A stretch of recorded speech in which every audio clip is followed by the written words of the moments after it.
Guys, today we will start with the topic polynomials.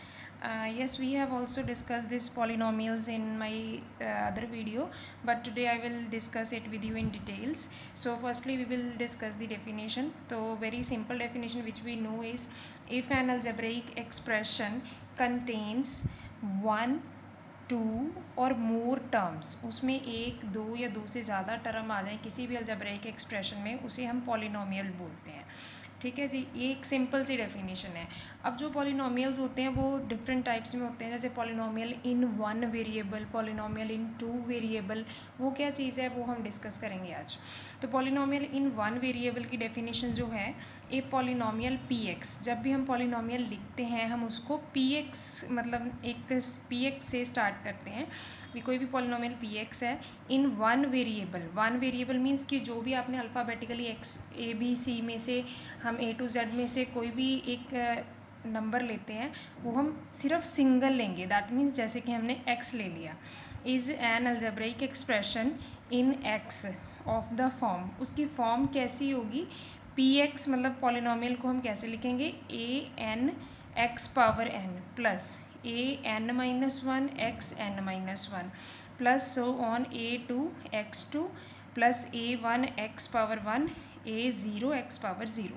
तो हम किसी भी पॉलिनोमियल को जब हमने वन वेरिएबल में लिखना है, उसमें मेन चीज़ ये होती है कि उसका वेरिएबल जो होना चाहिए सिंगल होना चाहिए सबसे पहले।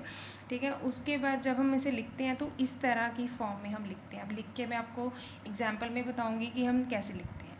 ठीक है, उसके बाद जो हमारे पास, जैसे अब मैंने पी एक्स लिखा है जो, उसमें हमारे पास आया a zero a one a two a three a four and so on, काफ़ी टर्म्स आएंगी, a n minus one a n.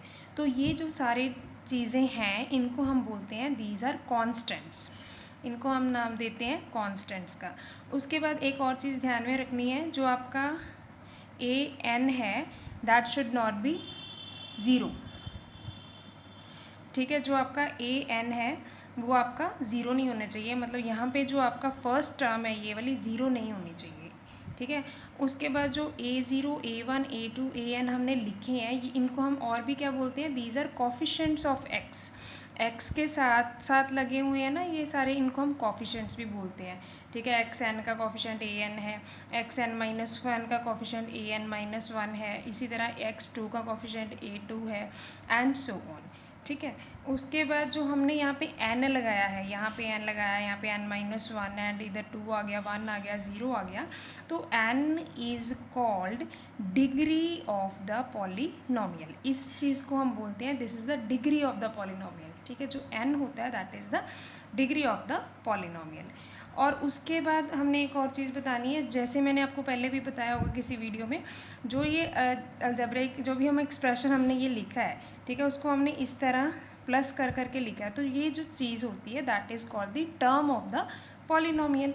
तो जैसे इसमें एन टर्म्स हैं हमारे पास, a x zero x one x two and so on, n terms हैं, तो these are called separately terms of the polynomial. उसके बाद जैसे मैंने आपको बोला था कि मैं एग्जाम्पल बताऊंगी, इसमें हमने एक एग्जाम्पल ली है।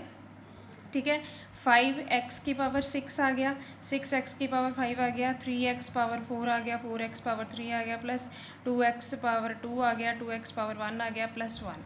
तो मतलब ये एक आपके पास एक पॉलिनोमियल है। जैसे इसमें मैंने ज़्यादा टर्म्स ले ली हैं, आप कोई भी लिख सकते हो जिसमें हम कम टर्म्स भी ले सकते हैं, तो ये जस्ट मैंने आपको लिख के बताया, क्योंकि हमारी पॉलिनोमियल की सिंपल डेफिनेशन तो यही बोलती है ना, जिसमें वन टू और मोर टर्म्स हो। मोर टर्म्स में मतलब जितनी मर्जी टर्म्स भी हो सकती हैं। ठीक है जी, तो अब हम जो डिस्कस करेंगे, यस, जो ये पॉलिनोमियल्स होते हैं इनकी डिवीज़न होती है फर्दर। ठीक है, तो पॉलिनोमियल्स जो होते हैं डिवाइडेड होते हैं दो बेसिस पे। ठीक है, polynomials are divided into basis, one is terms basis, दूसरा होता है डिग्री बेसिस पे। ठीक है, तो टर्म्स बेसिस पे कौन से होते हैं, मोनोमियल, बाइनोमियल, ट्राइनोमियल। मोनोमियल वैसे पॉलिनोमियल होते हैं जिनमें सिर्फ एक ही टर्म हो। जैसे एग्जांपल में आप ले सकते हो, हम ले लेते हैं जैसे टू एक्स, ओनली इसमें वन टर्म है, तो दिस इज़ मोनोमियल।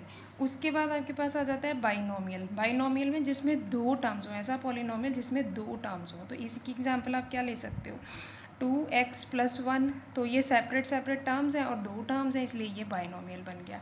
उसी तरह हमारे पास थर्ड आ जाता है, दैट इज़ ट्राइनोमियल। ट्राइनोमियल में हमारे पास 3 टर्म्स होती हैं। जैसे आप इसकी एग्जांपल क्या ले सकते हो, मान लो कि x² प्लस x+1, तो ये सेपरेट सेपरेट जो प्लस के बाद नंबर्स हैं, ये इनको हम टर्म्स बोलते हैं। तो ये 3 हो गए, इसलिए हम इनको ट्राइनोमियल का नाम दे देंगे। ठीक है, उसके बाद जो पॉलिनोमियल की डिवीज़न है, एक तो टर्म्स बेसिस पे थी, दैट वी हैव डिस्कस्ड। अब हम करेंगे उसको डिग्री बेसिस पे। डिग्री बेसिस पे डिग्री क्या होती है, मैंने पहले भी बोला है कि degree highest power of variable in the polynomial, जो उसकी हाईएस्ट पावर है उसको हम डिग्री बोलते हैं। जैसे कि मैंने यहाँ पे लास्ट में मैंने यहाँ पे एक पॉलिनोमियल लिखा था, ठीक है, उसमें क्या है कि उसकी डिग्री हाईएस्ट पावर हमने देखनी है। यहाँ पे 1 है, 2 है, 3 है, 4 है, 5 है, यहाँ पे 6 है, तो इसकी जो डिग्री हो जाएगी दैट इज़ 6। ठीक है, तो that is the degree of the polynomial. आप कोई भी एग्जांपल ले सकते हो, मैं कोई और एग्जांपल ले लेती हूँ। मान लो x4 + 2x+1, तो इसमें पॉलिनोमियल की जो डिग्री है दैट इज़ हाईएस्ट पावर कितनी है 4, क्योंकि यहाँ पे 4 है, यहाँ पे 1 है, यहाँ पे 0 पावर है, तो that is the degree of the polynomial. अब हमने इसके बेसिस पे भी पॉलिनोमियल्स बनाए हुए हैं, जैसे कि लीनियर पॉलिनोमियल। लीनियर पॉलिनोमियल ऐसा पॉलिनोमियल है जिसकी डिग्री हमेशा 1 रहेगी। ठीक है, कोई भी आप लिख सकते हो, बस उसकी डिग्री आपने 1 लेनी है। जैसे x⁻1 + 100, ठीक है, तो इसकी डिग्री क्या है 1, तो दिस इज़ लीनियर पॉलिनोमियल। और यूजुअली हम जो है ये 1 पावर है ना, हम लिखते ही नहीं हैं, हम सिंपली लिख देते हैं कि x ओनली। ठीक है, तो इसमें कंफ्यूज मत होना। उसके बाद आपके पास आ जाता है क्वाड्रेटिक पॉलिनोमियल। क्वाड्रेटिक पॉलिनोमियल कौन सा है, जिसकी डिग्री 2 हो। तो जैसे हमने इधर वाले साइड पे लिखा है, तो इसकी डिग्री 2 है, तो हम इसे क्या बोल सकते हैं, दिस इज़ क्वाड्रेटिक पॉलिनोमियल। तो आप कोई भी एग्जांपल इसमें ले सकते हो, like you can write 2x2 + 5, तो दिस इज़ द डिग्री हमने चेक करनी है, दैट इज़ 2। ठीक है, उसके बाद हमारे पास आ जाते हैं क्यूबिक पॉलिनोमियल्स। क्यूबिक पॉलिनोमियल ऐसा पॉलिनोमियल जिसकी डिग्री हमारे पास कितनी होनी चाहिए 3। तो आप कोई भी लिख सकते हो x³ + 5x + 9, तो ऐसा कोई भी आप पॉलिनोमियल लिख दो जिसकी डिग्री आपके पास 3 हो, तो this is cubic polynomial. So this was my topic of discussion today. If you found any doubt, you can comment me in my comment box. Okay, thank you.